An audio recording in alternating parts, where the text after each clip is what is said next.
Basically, they got a governor's warrant from Virginia to basically have North Carolina detain me. I was living in North Carolina at the time. To detain me, hold me in jail with no bond. And I was there for 29 days, basically, just for that little thing right there. They had me sign an agreement. And in one of those little small texts, it said something about if they asked for the funds within 24 hours and I could not produce it, it would be deemed a felony, embezzlement. Sure enough, commodities start dropping and everything, kind of open up the can of worms. I call him and I tell him, hey, right now, if you were to ask for the money, I can't because I'm currently selling equipment, I'm downsizing, and I was gonna be fine, but that ended up happening where they end up calling it. Now it's deemed a felony. And the reason I say, like, had I known about business credit, I would have just gotten a $20,000 credit card, and then, we're looking at maybe a $200 payment a month and a get out of jail free card, Yeah.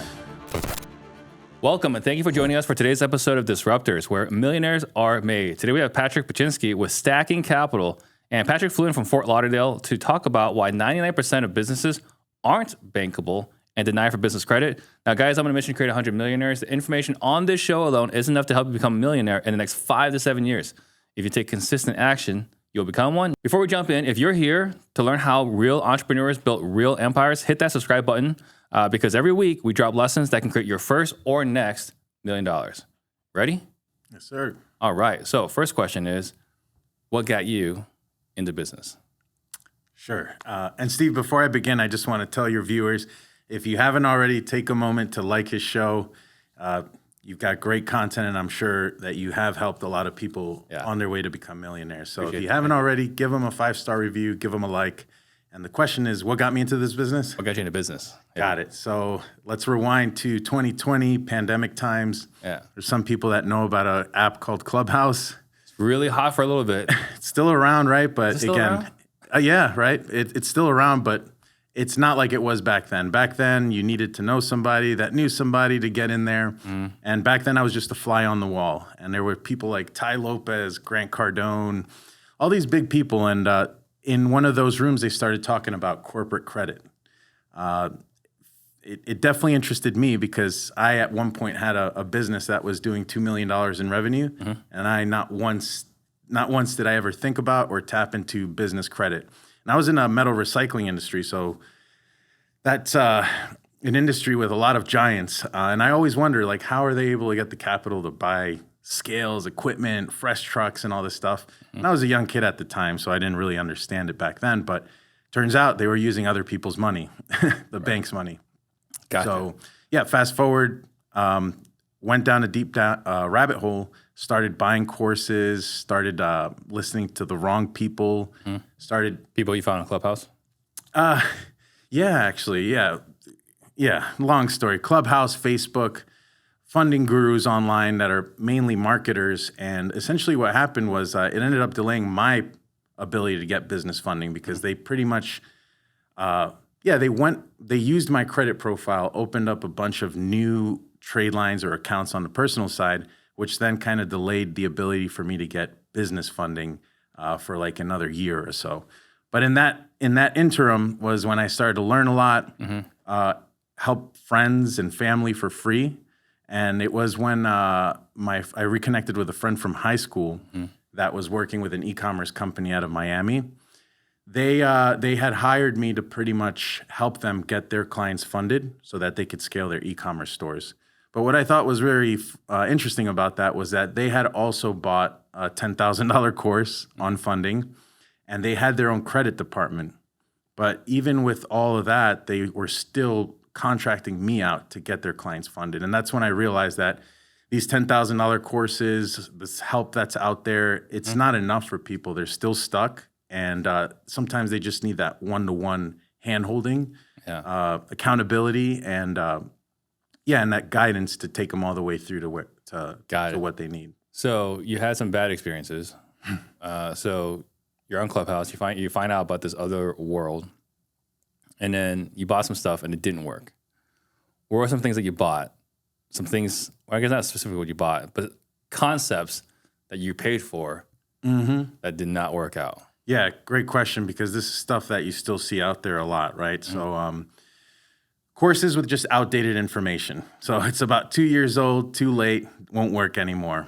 Then when I got into actually like paying for services, like I said, I wanted business funding.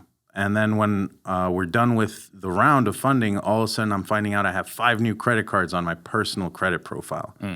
So this wasn't business funding. And if I did want business funding after that, because I added so many new accounts on my personal credit profile, the algorithm will pick that up as almost like credit seeking. So banks don't want to be the second, third, much less fifth, sixth, or seventh person in line. So that just ended up sort of delaying my ability to get funding. I didn't have a bad credit score.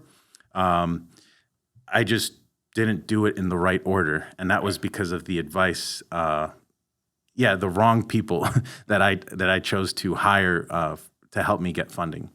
And it was basically they just asked you to get a bunch of personal credit cards, or they did it for me, yeah.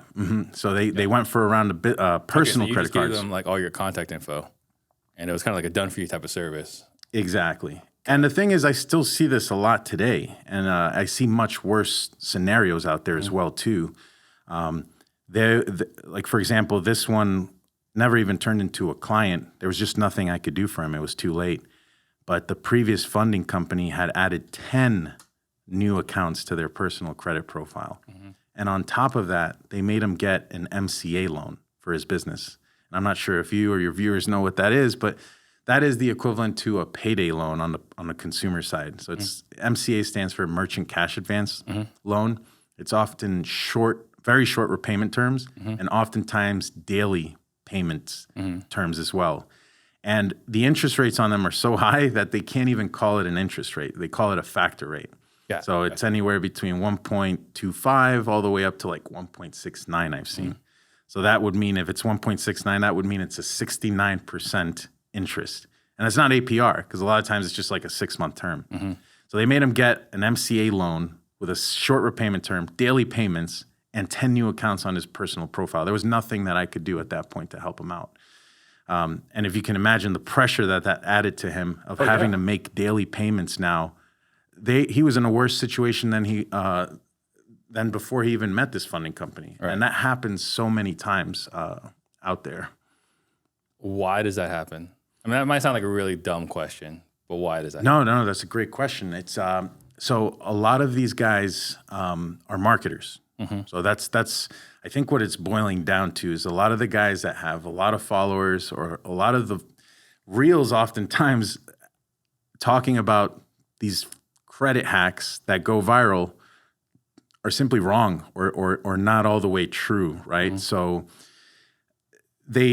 I'd like to say that most of them just don't know. And then there's a good percentage of them that just want money. So for example, there's another story of a client. He had a funding company pretty much go and get him, it was 3 new personal accounts, right? And then they got 2 Amex cards, but they were $2,000 limits. It's like, what is he going to do with that, right? And because they're getting paid on the back end, for them, they didn't care to go for that second approval, even though they knew it was going to be another low limit approval, because they just doubled their commission on it. Yeah. And then after that, the funding company ghosted him. So there was no plan afterwards. And that's one of the things that make us a little bit different from the others. Like we specialize in helping people get anywhere between $50,000 to $150,000 of 0% interest business credit. But we understand it's short-term capital. This is anywhere between 9 to 18 months of 0% interest. Yeah. It can be repeated through like a balance transfer strategy. But we also want to make you aware that this is short-term capital. We want to make sure that you have a plan and an end game in mind. And if you have a business, what we ultimately want to do is make you bankable. So what that means is basically having your business stand on its own 4 legs to be able to unlock real bank term financing, such as like SBA with longer terms. We'll get that later on. So you went and signed up for this program. Didn't work because they were giving you personal loans. And then you decided to go off on your own. So did you decide then to just become, you're doing it for free for friends and family, and then you did it for a friend as a consultant. So is this like, you were doing metal recycling, like did you stop all the metal recycling at this point? Oh, well, so there's a little bit, a gap in there, right? So I was doing metal recycling up until maybe 2017. Commodities just crashed, platinum, palladium, all that stuff. And expenses are the same. And I'm not working off capital, credit, working capital or anything. It's all just cash. So it's like when the commodities were hot, there was a lot of money coming in and money was great. It was, I joke about it, but I'm like, it was literally like drug money. It was so much money. But when the commodities dropped, the overhead was the same. I didn't know anything about credit. So I had to downsize. And then shortly after, basically I pivoted. That was a moment I started listening to Bob Proctor. I started listening to Tony Robbins. Awaken the Giant Within was that book that sort of woke me up. And I just wanted out of that industry. I actually ended up in jail from that industry, being in that industry. Again, I was young. We could get into that story too, because it's kind of ironic. Had I known about business credit, I would have never actually been in that mess or situation. So what was the situation? So long story short, there was a metal recycling company out of Virginia. They had essentially extended me a $20,000 line of credit. So a few months pass. I've already sent them truckloads, about $250,000 worth of business. And like 3 months later, they call and they're like, hey, that $20,000 we wired you, we want you to come into Virginia, maybe on the next truckload. We want you to sign this agreement. So I'm like in my early 20s, naive. I go in there, it'd been already 3 months since they wired me that money. They had me sign an agreement. And in one of those little, small texts, it said something about if they asked for the funds within 24 hours and I could not produce it, it would be deemed a felony, embezzlement. So sure enough, commodities start dropping and everything. I kind of open up the can of worms. I call him and I tell him, hey, right now, if you were to ask for the money, I can't because I'm currently selling equipment. I'm downsizing. I had 2 metal recycling yards, one in North Carolina, one in Charlotte, one outside of the city of Charlotte. So I was downsizing and I was just going to make it go back to how I started, which was just going to the actual scrap yards to pick up the material. And I was going to be fine. But that ended up happening where they end up calling it.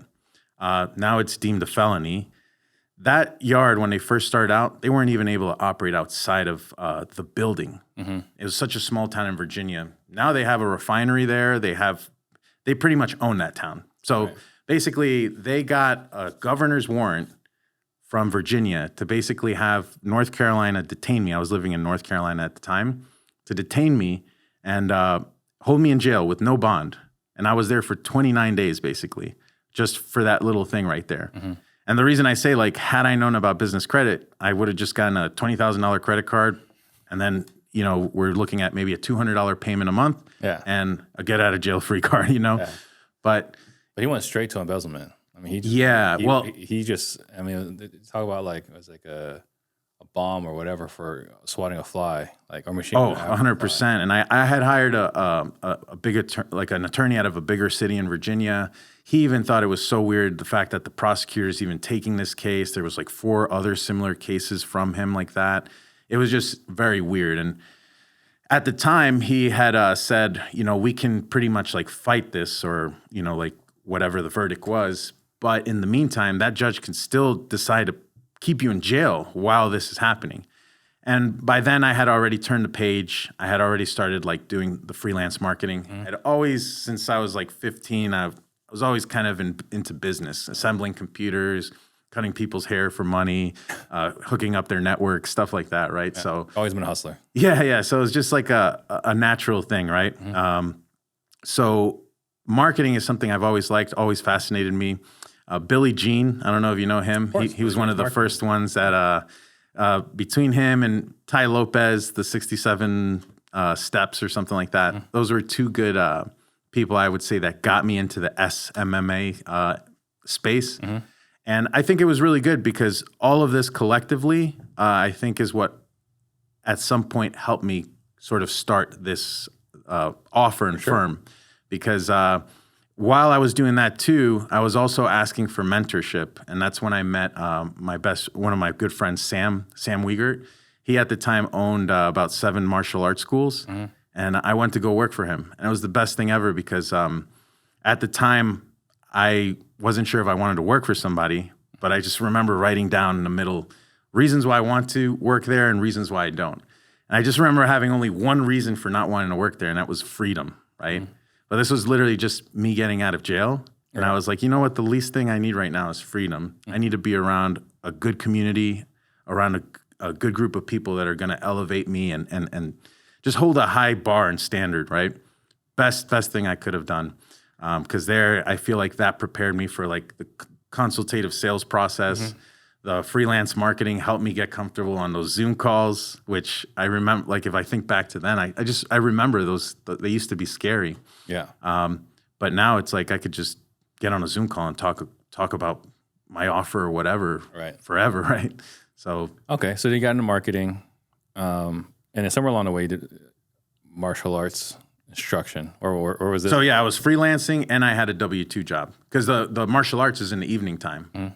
And it was great because, again, I just needed the entrepreneur life, especially when you're working from home, could be very lonely. So I did that, and it allowed me. I've been doing martial arts since I was 5. It was so cool because it allowed me to tap back into like a childhood passion, and at the same time be around a good group of people, have a mentor in my life, and learn a lot of good skill sets as well. Yeah, probably. I mean, I guess you joined the school after jail time, though. Probably been a little more helpful before jail time.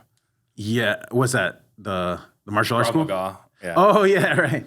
Well, no, to be honest with you, I mean, I don't know. Maybe it's my looks or something, but it was funny because when I was in North Carolina, it was a country club compared to the 2 nights I spent in Virginia. Yeah. They were almost like dorm rooms, and I'm telling you, the roommate I had. It took me like a few days, but once I got my mindset right, I'm like, wait a minute. No, like I can start doing push-ups. I can start working out. I don't have to eat all the trash they give me. I can trade out for the protein and this and that. Oh, you can? Yeah, well, and where I was. Yeah. I noticed that it was magnetic. I started to read the Tony Robbins book in there. He started to do the same things, so that wasn't so bad. It was more Virginia where I was only there for 2 nights. It was like a warehouse and everybody's mixed in there. But I thought what was so funny about that is the second I'm walking in, the Hispanic crew spotted me out. I'm like, yes, because it's so funny. Like with me, it really just depends who I'm next to and where I'm at. But some people might think I'm Italian, Greek, Mexican. But in that instance, the Hispanics claim me, and I was like, I'm not going to complain. I love it. That works. So, all right. So then you start. When did you start getting business as a business credit consultant? So that was again. Clubhouse comes around, sends me down a deep rabbit hole. I start messing with my own stuff, buying courses. I start actually trying to get funding on my own. Credit for yourself first. Okay, so how's that going?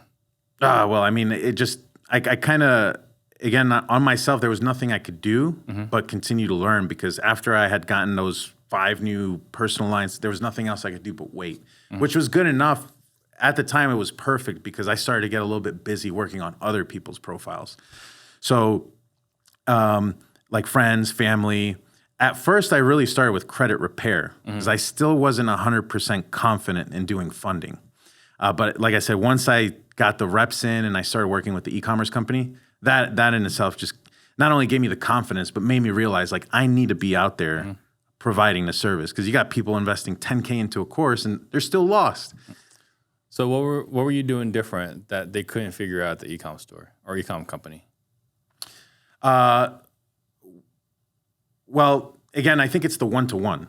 That's the most important thing, because, most people, it's a little bit hard when you have a course, because even if, I've noticed this, for some people, there's just a lot of confusion, a lot of steps, right?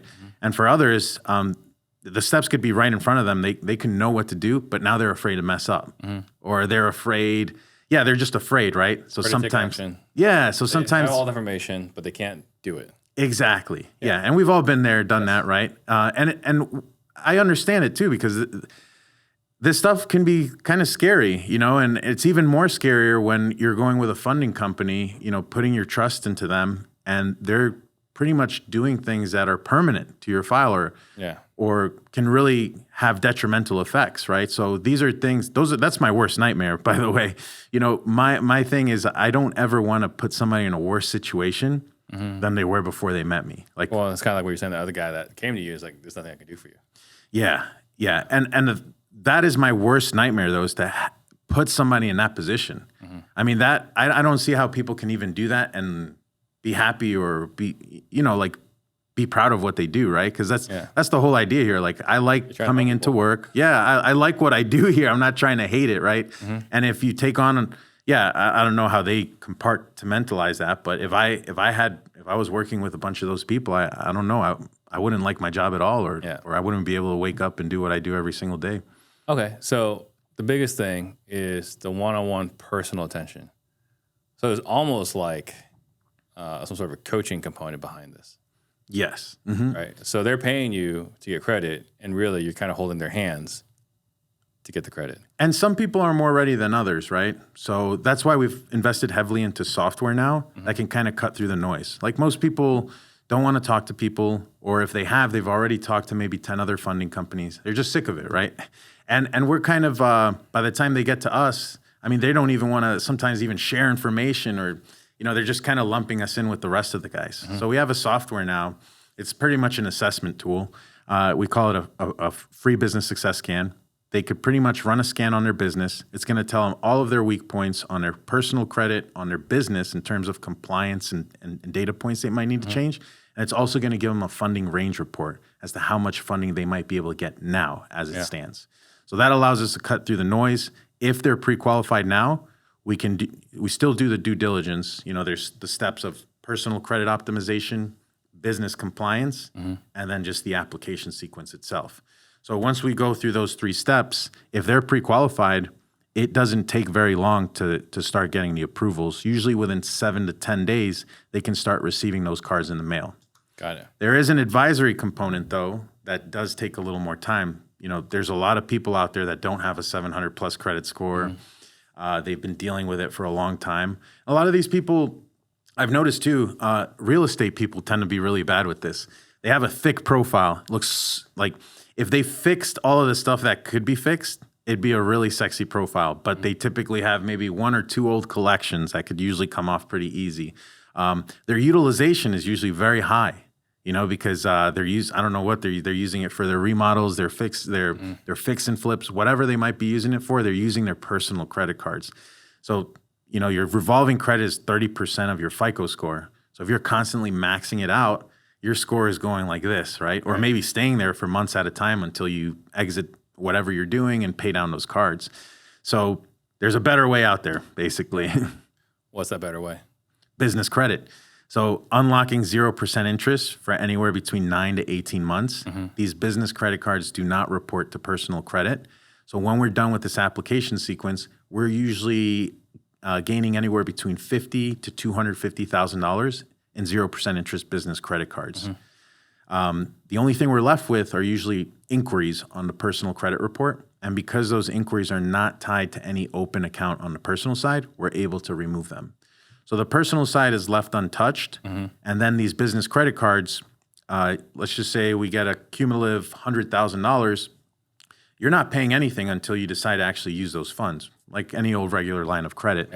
And then when you finally do, let's just say you decide to take out $50K for some investment, you'd be only paying typically around 1 to 1.5% of that balance to service the minimum payment during that 0% intro period. So on $50K, you'd be looking at about a $500 to $750 payment. And again, they don't report on personal. The only caveat there is if you were to default on your credit cards, that is when it would report. Which makes sense. Exactly, yeah. And that's the whole idea of why we're here too. We don't just want to get you this immediate financing. So our scan could actually scan and pre-qualify you for 20 different immediate financing programs. So 0% business credit cards, business lines of credit, equipment financing. But there's a bigger plan outside of that. And most funding companies just stop at the 0% funding and usually don't even have a plan beyond that. We want to make you bankable, But even then, let's just say you're 99% of the business is out there. Hang on. So before we get to bankable, you're helping businesses get 0% interest business credit. So how does this impact like their business in general, right? So like you got a person, they're doing business, making 20, 30K a month, right? Consistently, money coming in, money coming out. How does getting a business credit card impact their situation? Great question. So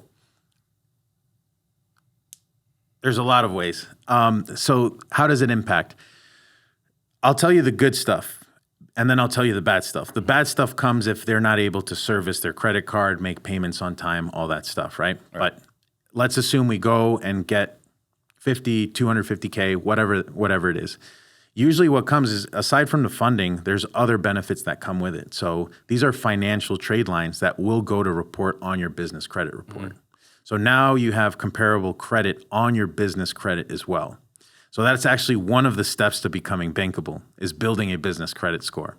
Yeah. So not only are you building financial trade lines that will go on to report to the business credit reports, but you're also building a relationship with that bank itself. So these credit lines, let's just say if you start with a $50,000, $60,000 Chase credit card, they're not going to stay at 50 or 60. They will grow with you as your business grows as well. Yeah. And then once that 0% is out, so Chase usually comes with about 12 months of 0%, you can actually apply for another 0% card when that 0% runs out.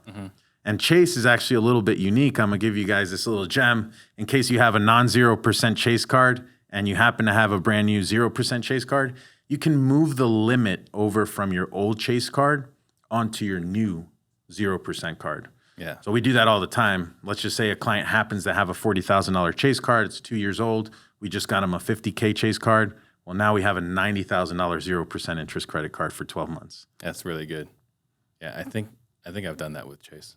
Yeah. There's a few banks that can do that. Amex is unique in that you can actually do it from your personal side.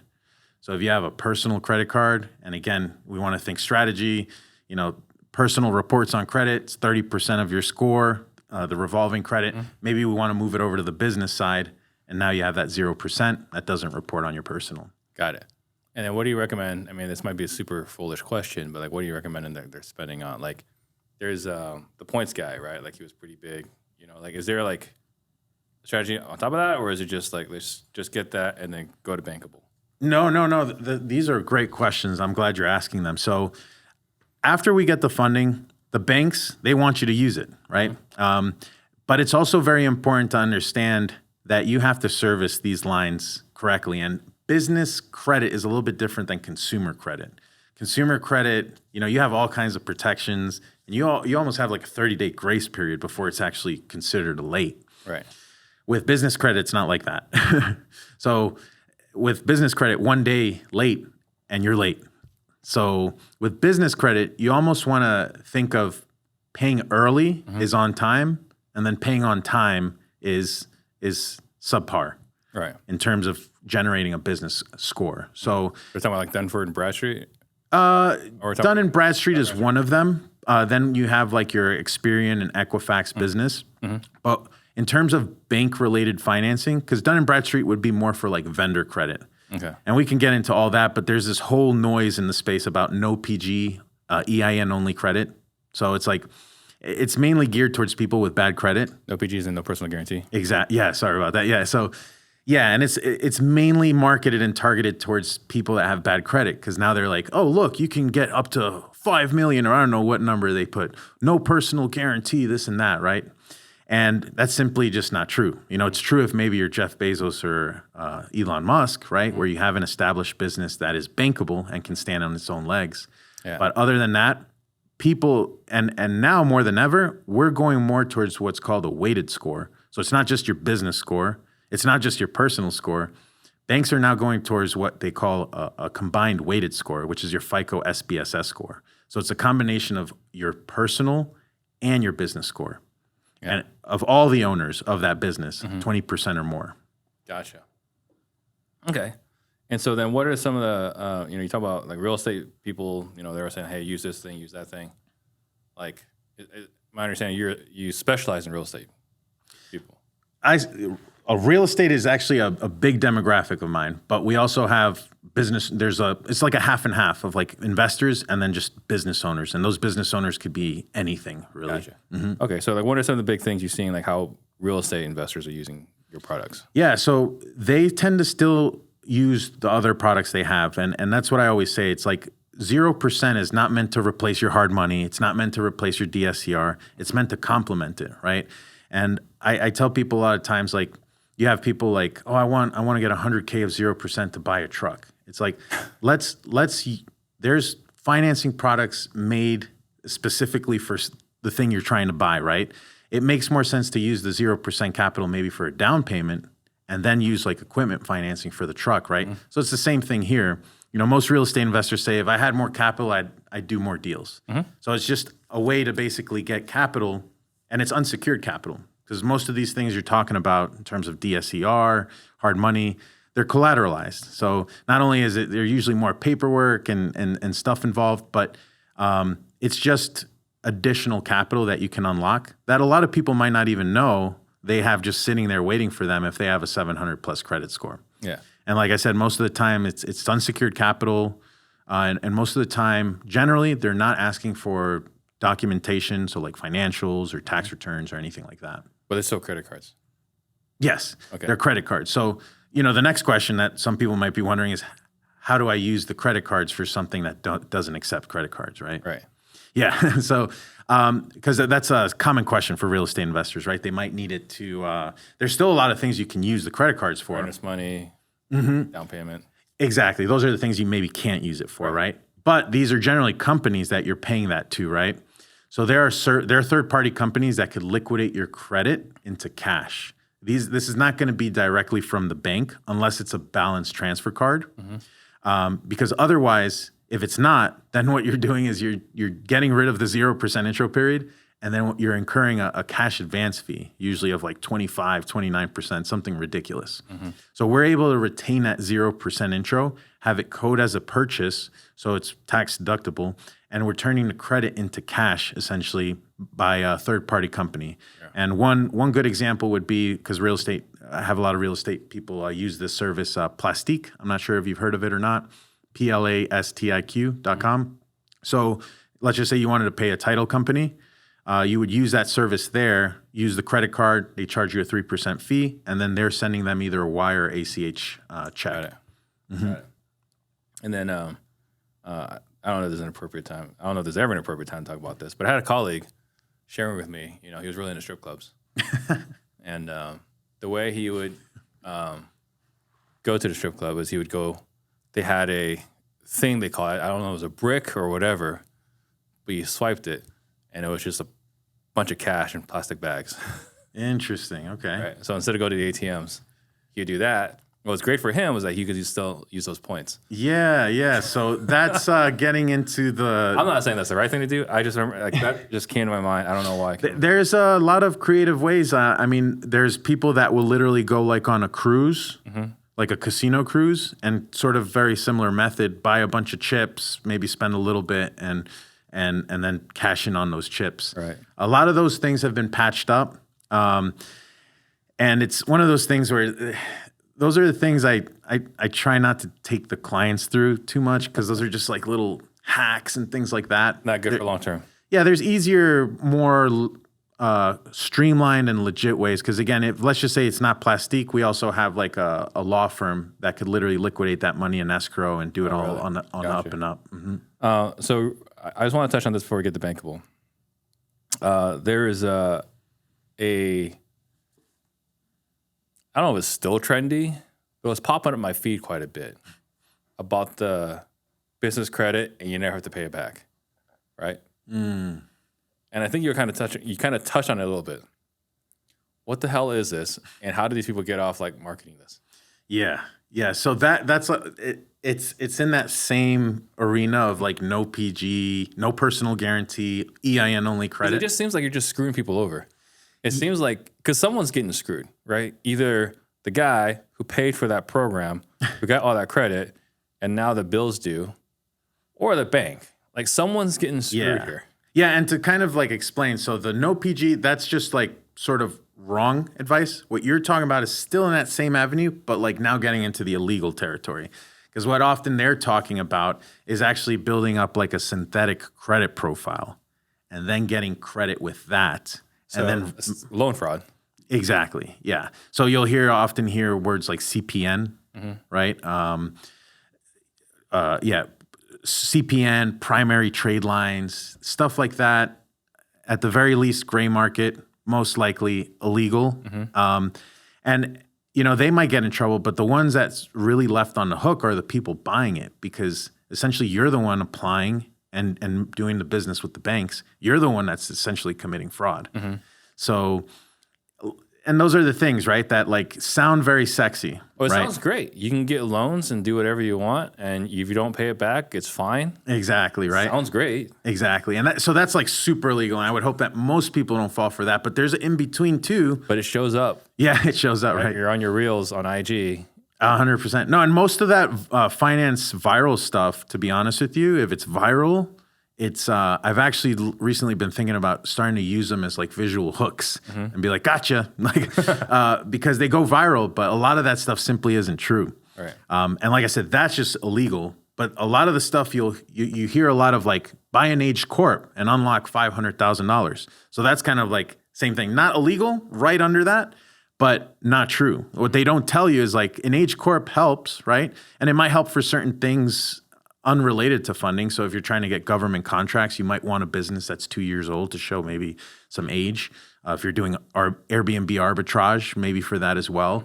But in terms of unlocking funding, that 5-10-year-old business is going to serve you the same as a brand new one if you don't have the other half of it, which is tax returns and financials. They never talk about that part, but they're happy to sell you a $5,000 or $10,000 Age corporation. Mm-hmm.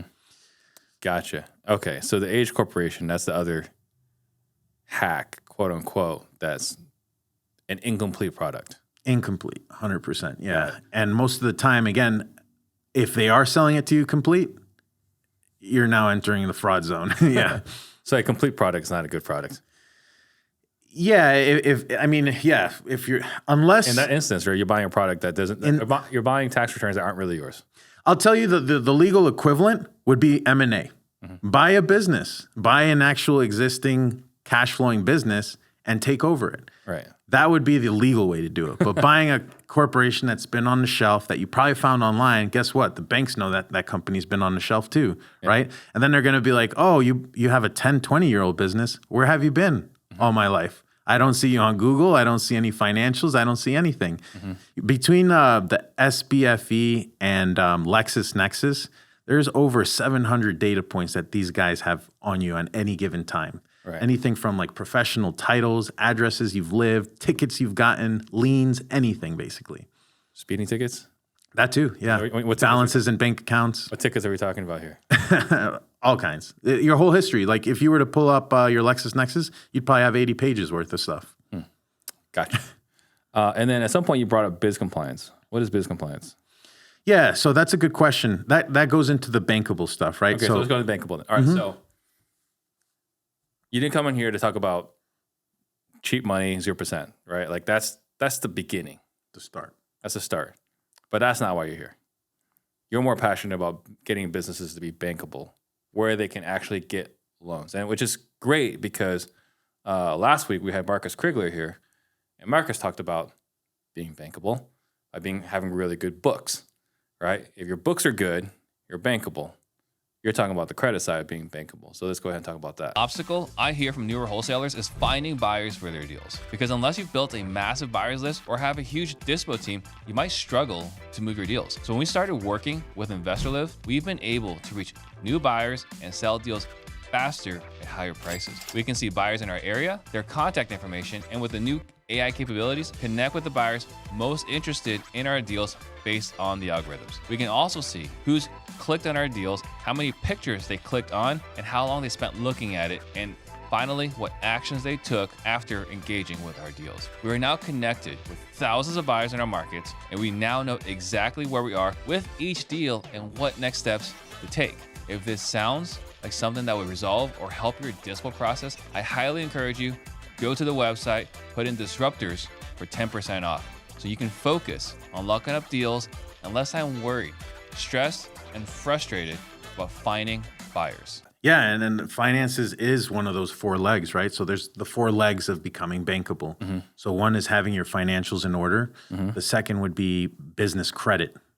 So you want your business credit scores to be built up. A lot of people don't have a business credit score because they don't have business trade lines. So that would be the other thing, is a business having, just like you have on your personal credit report, trade lines. A trade line is basically just an account reporting on your credit report. Right. You need that on your business credit report. A lot of people don't focus on it because, they just don't know what they don't know.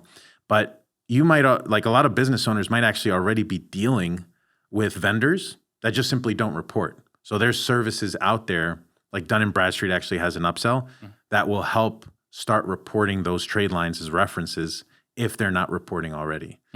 And then the other part is having comparable credit. So going back to the start, right, where everyone wants access to immediate capital.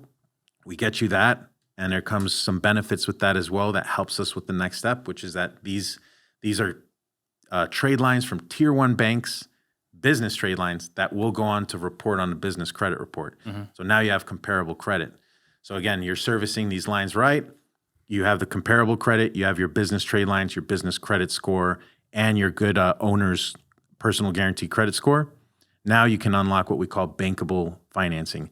So now we're talking about terms up to 10 years and better rates.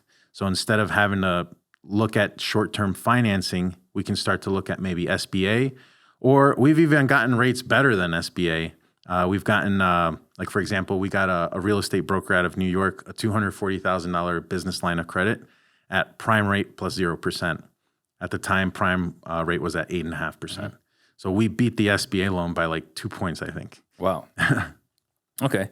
So then what's involved? So like we're saying, like the finances, business credit, the trade lines and so on. Is this the product that you generally like service, or like this is where you counsel people through? Yeah. So what's involved? That's a good question. So it will typically take a business no less than 4 months to get bankable, and it could take anywhere between 4 to 6 months, sometimes even longer if the client is dragging their feet. But in that time, we're coaching them every step of the way to make sure that their business is compliant. So you ask, what is compliance?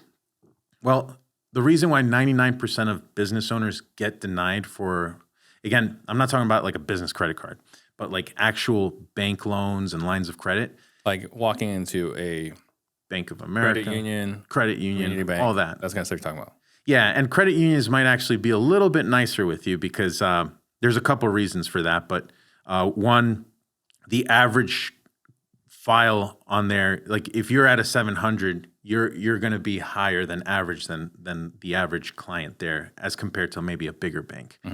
And then they're relationship based too. So if you've been with them for a while, they might be willing to extend you something, but it won't be any significant amount. So usually they're able to underwrite up to a certain threshold, and then we start to get into the more compliance and bankable side of things.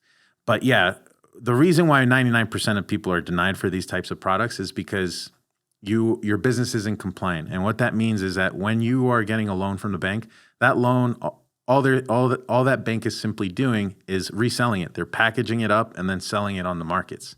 But they can't do that with your paper if your business isn't compliant. So that could mean anything from not having a commercial business address, not having a business phone number, not having a website, having a high-risk business name.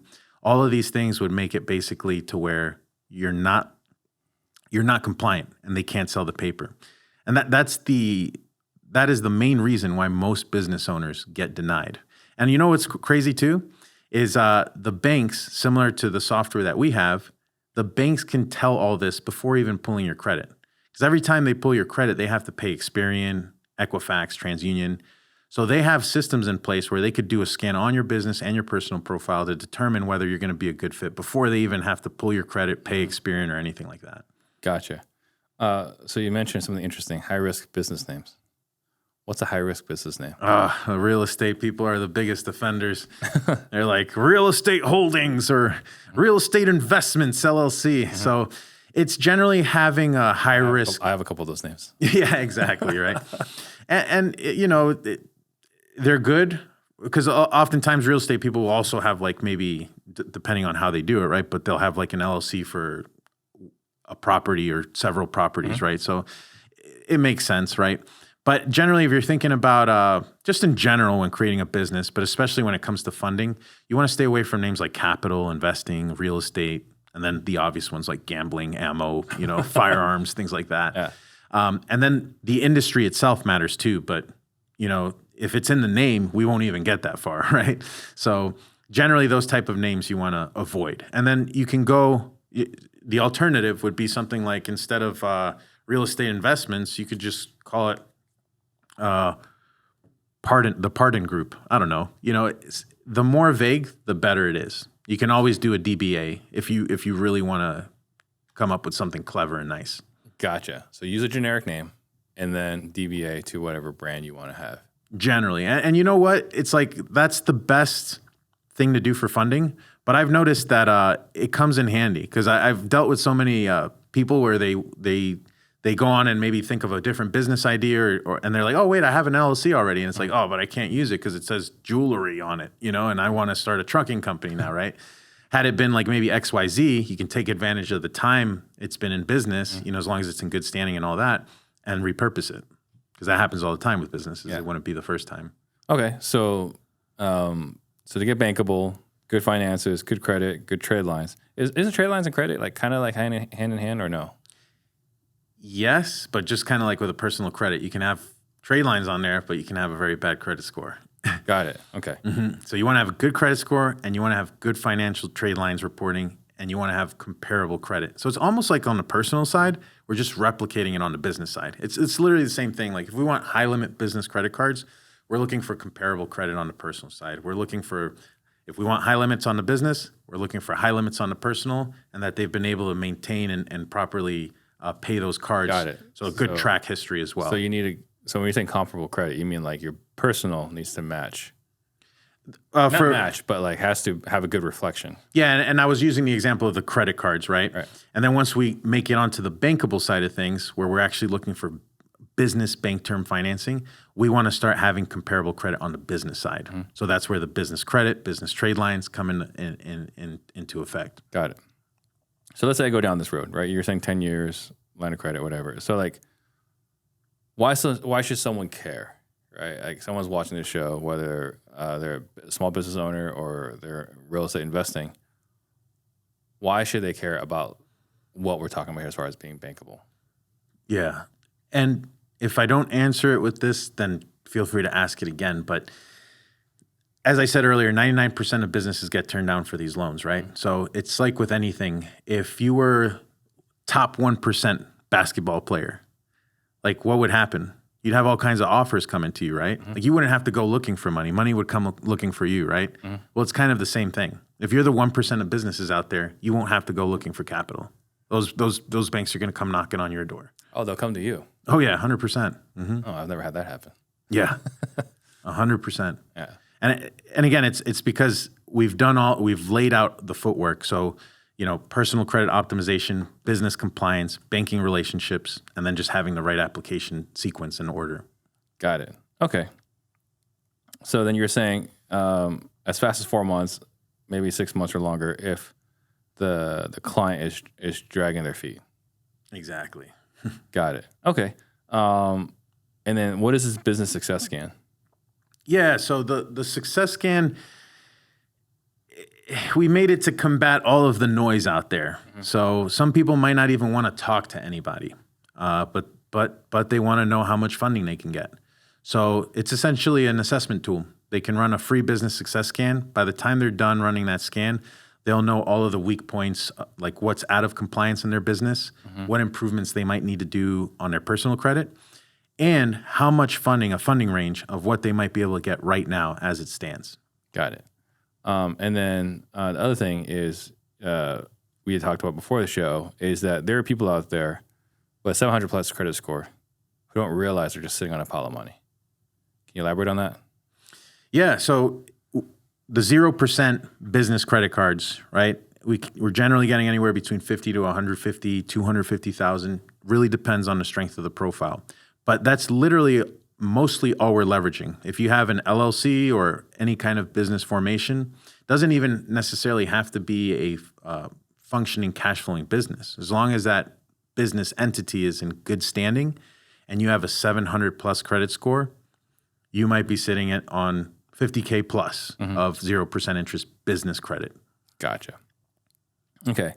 And then what have we not talked about that someone is listening mm-hmm. should want to inquire more about in regards to business credit or being bankable and so on? I would say maybe I could clarify a little bit how that would work and how that journey looks. Mm-hmm. So if somebody comes in, They don't have to talk to anybody. They can go through their assessment, their free business scan. From there, that scan, once they're done, will tell them all of the weak points of their business and personal credit. It'll give them a funding range.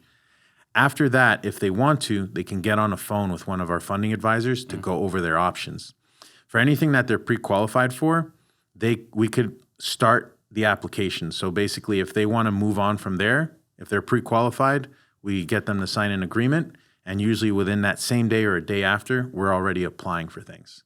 Gotcha. So, and what happens in the background is we're coming up with a funding plan. So we're getting all of the documents that we need, which is generally just a fresh tri-merged credit report and some personal information just to make sure that we have everything to put together a tailored funding plan. And then what we're generally doing on that funding plan, if for somebody that want to do it themselves, is we're looking at the personal credit profile and we're looking to see, again, what needs, so there's the steps, right? Personal credit optimization. Is there anything that needs to be optimized here? Oftentimes it might be, because we usually don't want any derogatories. We don't want too many recent inquiries either, because that makes you look, as the algorithm calls it, credit seeking. So that you don't want to look like desperate. You know, it sounds weird, but banks want to lend to people that don't need money. Well, I learned that. I learned that when I was self-employed, or when I became self-employed. Because when I was W-2, I had access to all the capital I needed. Once I started working for myself, no one wanted to talk to me. Yeah, a little side tangent there. Don't ever put self-employed on the applications. Put employed, even if it's by your own company. And if you have a W-2 job right now, that would be the perfect time, especially if you're thinking about leaving or something. W-2 can come in handy for a lot of these financing products. And if you have a W-2 plus 1099, again, we can always do more with that as well. But for the most part, this is a stated income only program for the most part. So it's just a matter of it's like with anything. The more resources, the more stuff you have to leverage, the more you can unlock, right? And it comes down to the 3 C's: cash flow, credit, collateral. So we generally like to get a full picture just to see where you're at. Because again, it's not just 0%. We could possibly pre-qualify you for more. So we want to find out how much you're looking for, what you're looking to use it for, and then from there, get all of the necessary information we need to come up with a wholesome plan, not just for the immediate capital now, but what's needed afterwards. Yeah. And like I was saying, personal credit optimization is first. Generally, inquiry removal, negative accounts, you don't want to have any. Then from there, it's the business compliance. To keep it simple, that scan will tell you what's in compliance or not, but generally you want a business. We're in 2025 now, right? There's scams are rampant, and it's 2025. Who doesn't have a website, right? So little basic things like that. It's like before you apply, maybe you want to make sure that your business shows up on Google. Maybe you want to show up, maybe you want to have a professional business email address and a website, right? You can have AI literally build you one in 5 minutes, right? No, it's, and here's the thing. It's an immediate financing program. So it's not to say that you won't get approved, but my theory is just, especially if you're hiring us, why would you go in handicap? Why would you go in and chop your leg off, into a basketball game beforehand when you could go in and play fully abled with 2 legs, right? Yeah. It makes no sense to me. It might not lead to a denial, but it might just lead to less amount on the approvals. Yeah. What you said here was really obvious. Never thought about it, but it makes total sense, right? Don't put self-employed, because I've always put self-employed, because that was the truth, right? But yeah, in the early days, that was not so good for getting loans. Yeah. So, and that's the thing too, right? W-2, there's this whole thing, this narrative online, hustle culture, be your own boss and leave your W-2. To me, I think do both until you can't, right?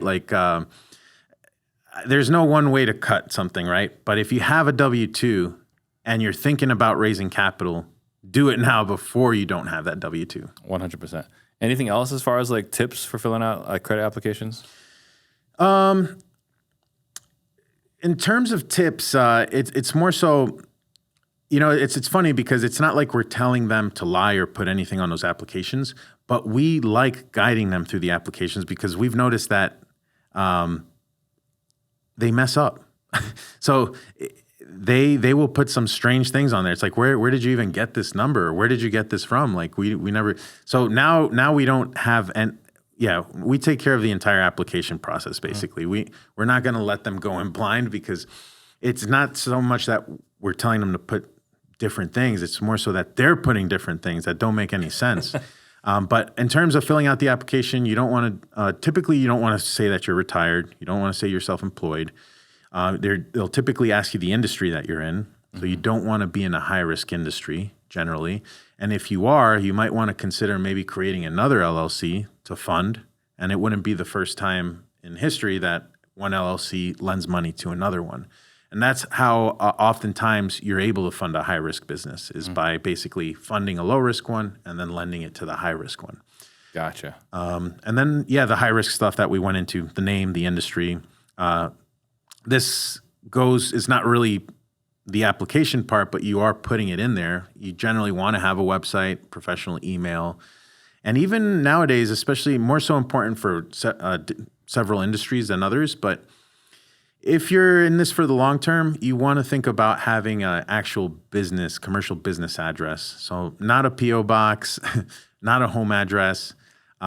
Worst case scenario, if you're bootstrapping it, a home address would be better than a P.O. box. Those that you get for $9 a month or something like that. Yeah, don't do those because those are almost always automatic denials. Not even that, like sometimes you go to open up bank accounts and right then and there they stop you in your tracks. Like, I've seen that too. It's like they say no PO boxes. Yeah. So now you have a PO box on your Secretary of State, but with the bank you have this address, and now you have address mismatches, and now you're just creating a mess. Gotcha. Mm-hmm. Okay, so you help with all this. Mm-hmm. Okay. Anything else we didn't talk about that people that are looking to become more bankable, get access to more capital? Yeah, I would say there's a lot of justifications in their head as to why they can do this themselves. Mm-hmm. There's also a lot of people, obviously we're not the only ones out there, so if you're talking to other people, I would say, be a hard client and ask the right questions, right? So, just based off some of the stuff I shared today, ask them, hey, are any new accounts going to be added to my personal credit profile? That's something you might want to check. You might also want to check to see if they're going to be removing the inquiries when they're done. And you might also want to, just make sure that you're getting in bed with the right person. And if you're doing it yourself, I would say, unless you've maybe bought a course and you want to go gung-ho, do it. The only time I would recommend maybe you do it on your own is if you are just thinking about applying for one or two cards, right? Like, because if you're just thinking about applying for a business credit card, go do it. Good luck, whatever. But if you're looking to stack capital and access a large amount in a short amount of time, then that's when you would pretty much come to me. We'll help you. We'll work with you until we get you that. And then we'll help you, we'll facilitate turning that credit into cash if needed. Is your business name something capital? Stacking Capital. I'm just thinking as far as because you don't want to have capital in our names. Do you have it in your That's name? a DBA. That's a DBA. So Stack Capital is a DBA. Mm-hmm. Oh, see, I thought we were going to have a gotcha moment. No, not at all. So it's Agency Partners Group, LLC. And then Stacking Capital would be the DBA. Got it. Yeah. Okay. So then someone wants to get a hold of you and find out more. How would they do that?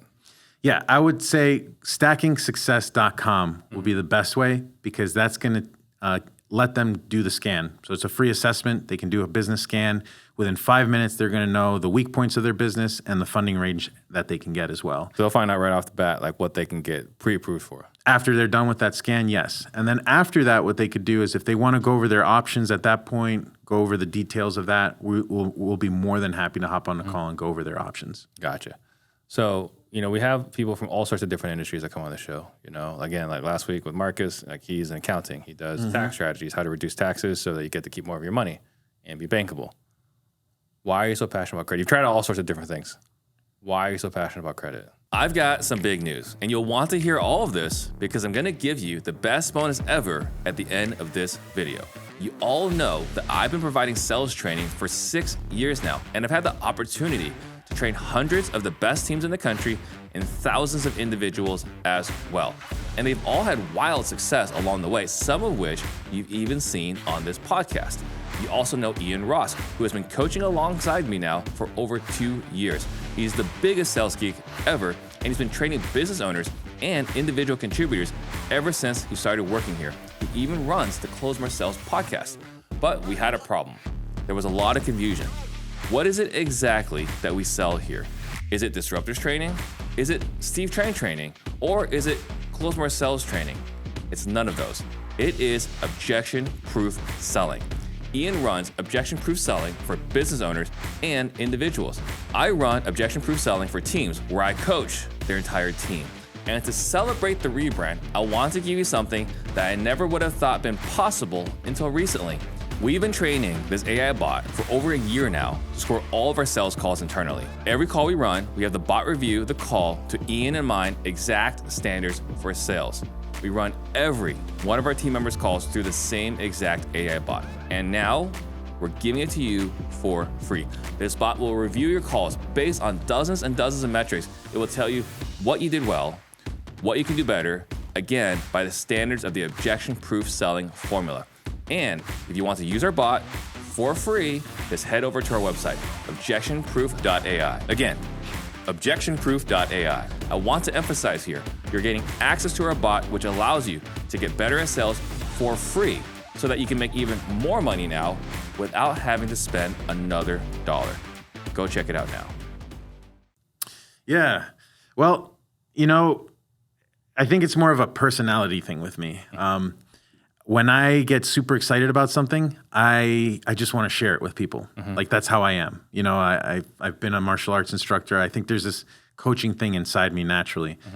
And I've realized what I like is not to help somebody. I realized what I like is transformation. Back when I was teaching martial arts, back when I was doing marketing, and I've noticed what makes me the most happiest is when I've changed somebody's freaking life and their trajectory because of something they didn't know before, right? Or just, there's so many stories I can tell you of where like, it wasn't just even the 0% that we got them. Like one person that just came to mind right now is like, this person wanted 0%. And he had no idea we were going to do this for him either. We didn't even know either because we found out later that he had like $700,000 worth of MCA debt. Well, we were able to restructure that into a longer term fixed rate loan and still get him the 0%. So that's what makes it worth it for me is like seeing the transformation and it's fun.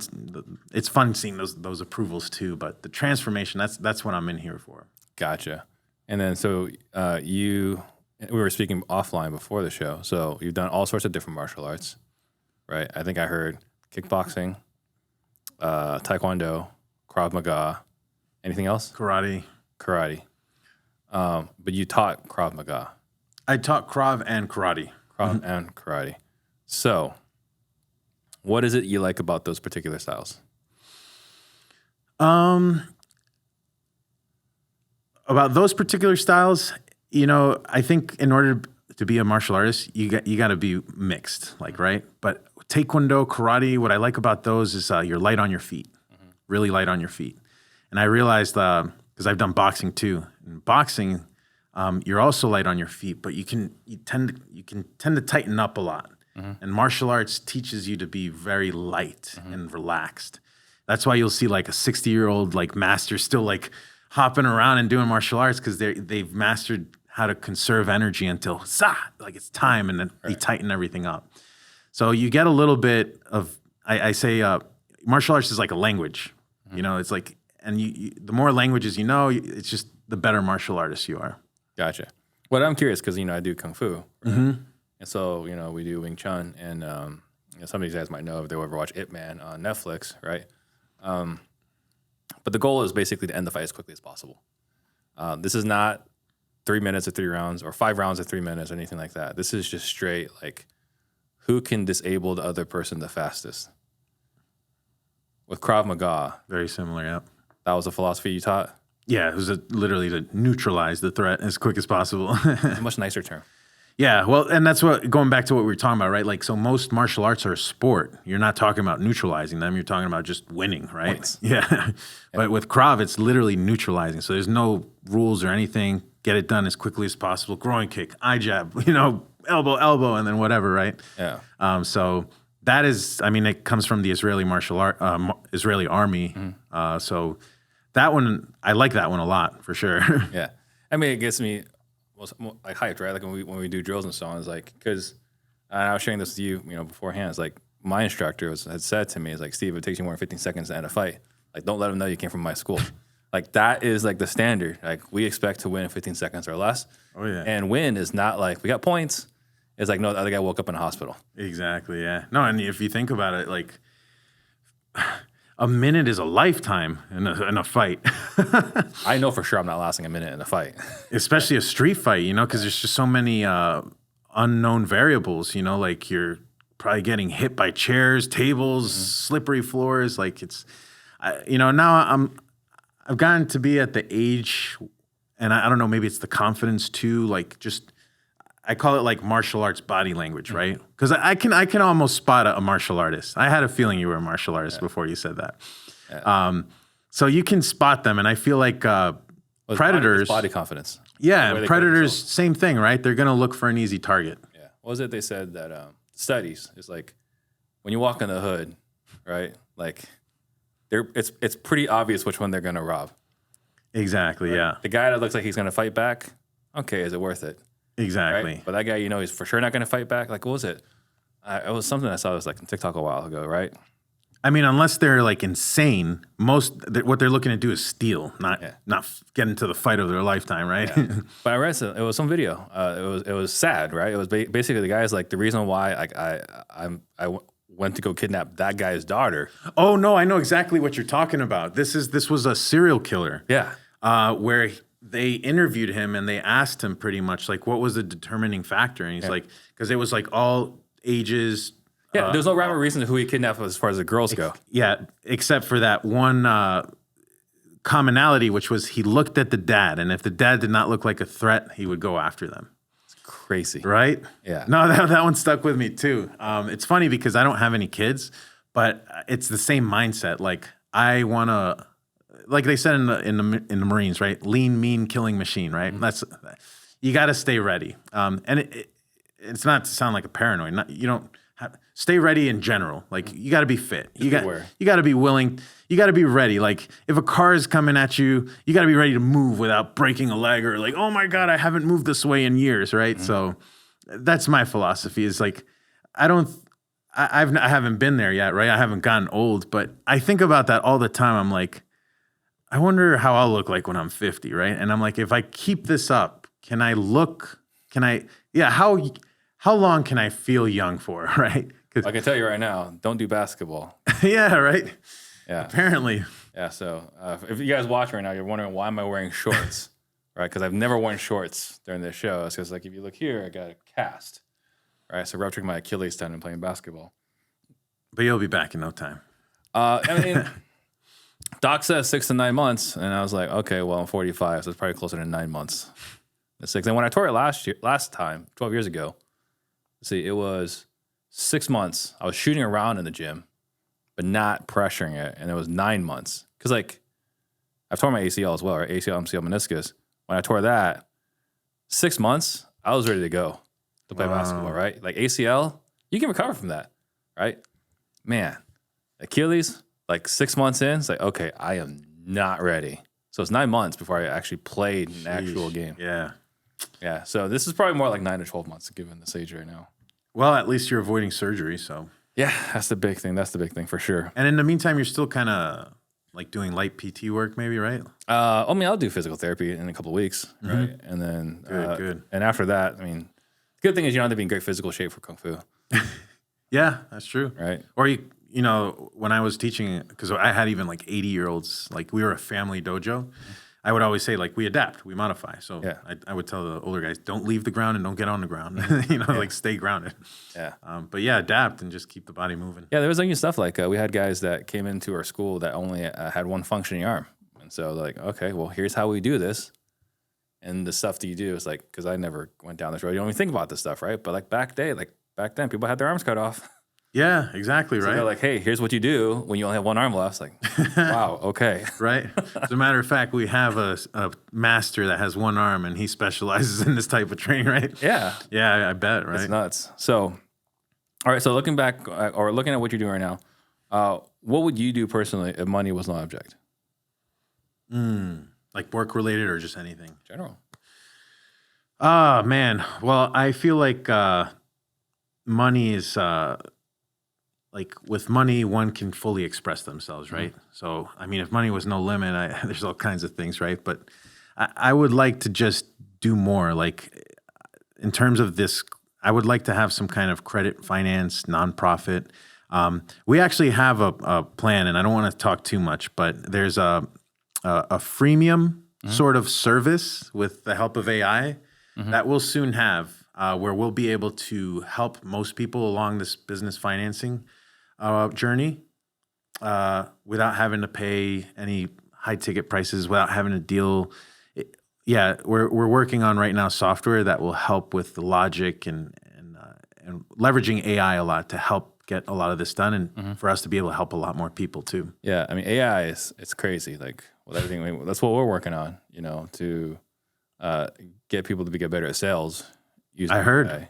I heard that is insane. Yeah, so what we're doing there, and then Role playing, right? role playing. Yeah. And then even then, you look at some point, CRM is just basically because right now, as a salesperson, right, you got to run the call, you got to put in the notes, you got to do this and that, right? You got to put a follow up tasks.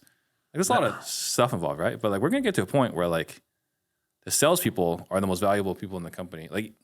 Not to say that they're not the most valuable today, but even clearly more valuable because they're just going to do the soft skills all day, and AI is going to do all the automation, all the tasks, all the notes. Right? No, I mean, you said someday it's going to be there, but some of the stuff I heard, you've got the one you have or whatever, is role play stuff. Yeah, literally calling them at 8 a.m. to start their training. Oh yeah, That's cool. Yeah, I mean, right now what I'm working on at this exact moment is to get the free version is you can just call, but the paid version is we'll shoot you a text message. It's hey, do you want? That's really cool. The review from this, and you click it and you get it, right? So then we're gonna start texting them the review. Yeah, no, and I mean just thinking of the direct cost of what a human trainer would cost. I mean, well, we charge a lot, so yeah. No, but I mean that's. I'm saying we as sales training organization charge a lot. Yeah, I'm sure. And the AI. Exactly. Yeah, and it's faster too. The feedback. Yep. Close the feedback loop. Okay, so what is your epic life goal? Epic life goal. Well, in terms of, you see, I'm all in on finance, the software. So literally an 8-figure exit. So that is my my long-term goal. What's your plan to get there? Yeah. So there's a lot in the works. I have a CFO I'm currently working with. He's helping me realize a lot of the financial stuff. It's not just about the past, but it's also about projections, and also just in the product development itself. The last few months, I've spent a lot of time and money training up a team, and now we have the systems, the software, and we're still looking to invest more because we're not done. This software is really good, but we're not leveraging AI enough. And like I said, within maybe a year or so, we'll have it to where what we're doing at a high ticket level, we'll be able to do at a low ticket / freemium level to most people. So my ultimate goal is to be able to help as many people as possible with this. That's awesome. What's your biggest struggle today? Oh, man. If we're being honest, back in March, I had partners and they kind of left and screwed me. So, Oh, really? yeah, they took a big draw. So March 16th, they announced they were leaving. An entire week before that, they ghosted me. Communication was poor and everything. Multiple partners. Yeah, there was 2 partners. And long story short, it was really one official partner. This guy ended up, I find out that he came with him afterwards. And like a roommate that's not on the lease. Well, and he's the one that ended up kind of being the problem, right? So, but turns out maybe that's why, right? So, but regardless, they took the entire sales staff. They took a big draw. They planned this, and a week before they announced, oh yeah, we're leaving, they ghosted me. So it's the communication from the executive level and just the departments, because one was in charge of sales, one was in charge of marketing, was horrible, right? So not the first time I get punched in the face. So it's just been a matter of adapting. The first week I found the replacement for the media buyer. Second week I found the trainer, external trainer, Salesforce, which I've since hired and fired. now we're training internally, which because I realized like, man, we got a solid fulfillment back-end team. And that's because we spent the last few months training them. So I realized like we just need to do that for the front end. So we're taking it a little bit slow in terms of the financial consulting side of things. We have a lot of affiliate partners that we get through our scan because that software, we're able to actually white label it to our partners. So they send us a lot of files. So we're not having to necessarily need a 10-man sales team and all that. These are just coming in through referrals. And then from there, we're usually getting on a call after we have all that information from their scan. Gotcha. But yeah, long story short, that's been one of my biggest problems that I feel good about now because it's been about a month and a half. We've crawled out of it. But it was a scary situation. Probably on top of the list of the scariest things that have ever happened to me. Was it completely blindside? 100%. Yeah. So you thought things were good. Yeah. So, the thing is, it led up to it. So there was this pattern with this particular third wheel partner where he would become the most unreliable person in the company, not just the executive, right? Since then, I've learned they were young kids. They were barely even 22. So basically what happened is we would bring it up. Me, the other partner, other people in the company, hey, this is what's happening. And that happened around March. I didn't bring it up. It was actually the other partner and the third partner's right-hand man. They're like, hey, he's been very distant. Haven't been able to get out. What's wrong? And I said, hey, I agree with you guys. I think we should bring it up to him, though, instead of just us talking about it like this, right? And this was around the time that we're in talks with the CFO about getting everything now in writing, like proper operating agreement, equity, all that stuff in writing. And sure enough, like I bring this up to him when on a call where everybody that had brought it up when he wasn't around was there, right? I bring it up and he pretty much gaslights me into saying, I'm shocked that you're bringing this up. I have no idea what you're even talking about. And the rest of the people are quiet as hell. They don't say anything. I'm like, well, that's strange because it's not only me who's noticed it. It's literally everybody else in here that's not saying anything right now, And then, a few days pass by. March 16th comes by, 3/16, and it's a Saturday. He's like saying, yeah, I realized. And it's funny because like through the Google account, he still had his Google account logged in. And I was able to see like a Google Doc with like his actual plans of like planning this out, exactly what he was going to say, when they were going to do and everything. So this was premeditated, right? Yeah, I forgot where I was going with that. But long story short, they were young. Oh yeah, really it boiled down to that. So he gaslighted me into saying, hey, never, I don't know what you're talking about. I quite frankly don't know what you're talking about. It's quite surprising to me, right? And then March 16th, he comes and says, yeah, I've decided to leave the company because like you crossed the line. He was telling me that I crossed the line when I said that basically he couldn't be trusted. And I'm like, well, he was actually on the call with the other partner too. And I'm like, well, if that's how it's going to be, then fine. Because you know what? You crossed the line when you gaslighted me into saying that this isn't an actual problem, that it doesn't exist. Right. When multiple people have brought it up, right? And then the other people stayed silent. So for me, that was a sign like, oh, well, this obviously was not meant to be. Well, it doesn't sound like the culture was all in the right place. Well, that kid, he's young. And on top of that. Not only that, I'm just saying also like the fact that the partner didn't vouch for you, the other people didn't vouch for you. It's like. Yeah. Well, come to find out, so that partner I met, really cool kid, but I guess bad influences. And it turns out he's always worked with him on every single project or whatever. Yeah. But I found that out after we decided to go into partners. So, I'm finding out afterwards we agree on a 50-50 partnership. Then he comes along. And so it was like a after the fact kind of thing. And sure enough, a few months after. So they take a large draw. So like, where does that put you? Like, are there legal ramifications here? Yeah, so my CFO is also like a lawyer and stuff. He's pushing me towards that, but I told him I can't fight two wars. Right now, my war is on the future, not the past. I'm thinking everything that you talked about with your situation with the embezzlement, like that right there. Oh yeah, no, there's a lot we can actually go because a lot of this has been documented. They deleted a bunch of company assets on their way out, deleted media creatives.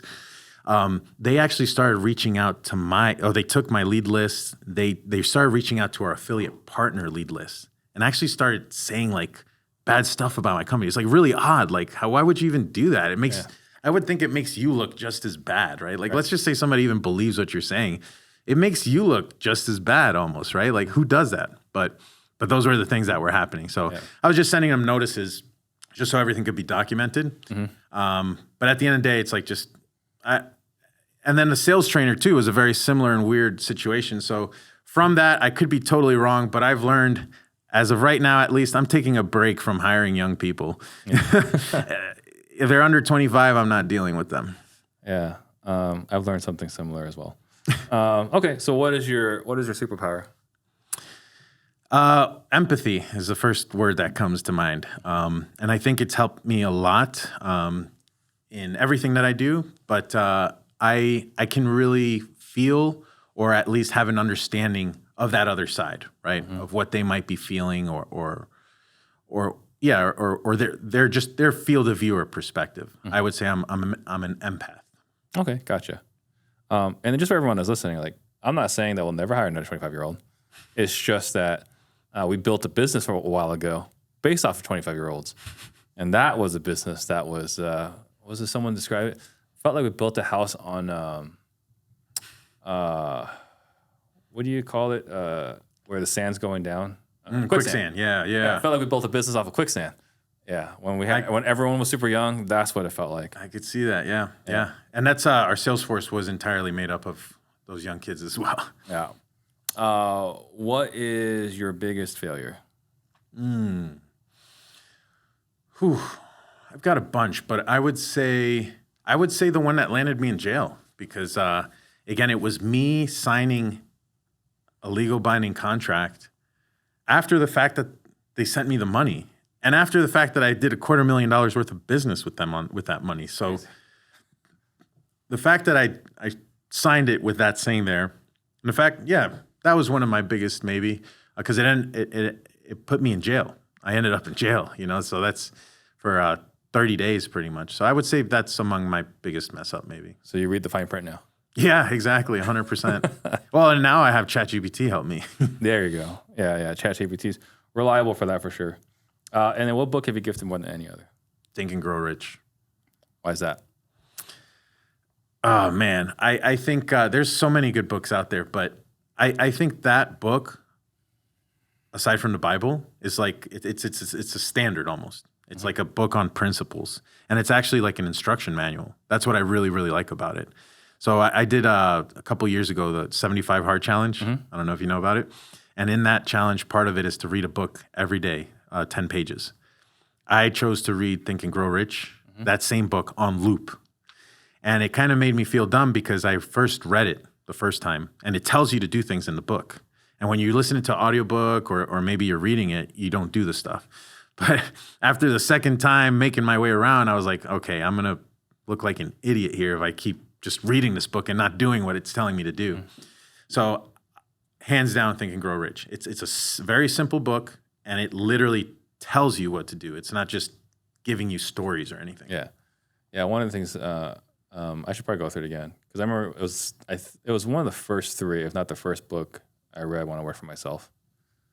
And I went through like 120, 130 books after that, and I read it again, listened to it again. I was like, man, all those other books I read and listened to, you already talked about it in this book, right? So. I should probably go through it one more time. Oh, it's amazing. And what I would recommend is read it. Because that's the part of 75 Hard Challenge is you can't do digital. There's something, I guess, satisfying about getting through that book, putting that bookmark in and seeing where you're at. And it's a really thin book. It's like 320 pages, something like that. I hear you. Oh, but you got this. Yeah. I got this, but also I got kids. So, I mostly listen. Well, as long as you're doing the instructions it tells you. Yeah, I'll have to remember. I'll have to go through that again. So, guys, if you get value from this episode, make sure to subscribe. We've got even more disruptors coming on who will break down the exact moves they made to win. What are some last thoughts you want to leave everybody with? No, I just want to say, hey, thank you so much for having me on. Yeah. It's been an honor, and I really hope this helps people. And if they're interested, again, I would recommend they go through the scan. And after that, if they really want to talk to somebody, we're welcoming them with open arms. You know, if you give us the information that we need, we just need that to give you tailored advice. Like, we're not needing it for anything other than to give you the best possible advice and strategy from there. We'll help you out. Gotcha. Mm-hmm. And then again, how do they get through that business scan? StackingSuccess.com. All right, perfect. Thank you so much. Thank you, Steve. Coming on. Take care. Thank you guys for watching. We'll see you guys next time. Shout out to Steve Trang. Jump on the Steve Trang. Disruptors.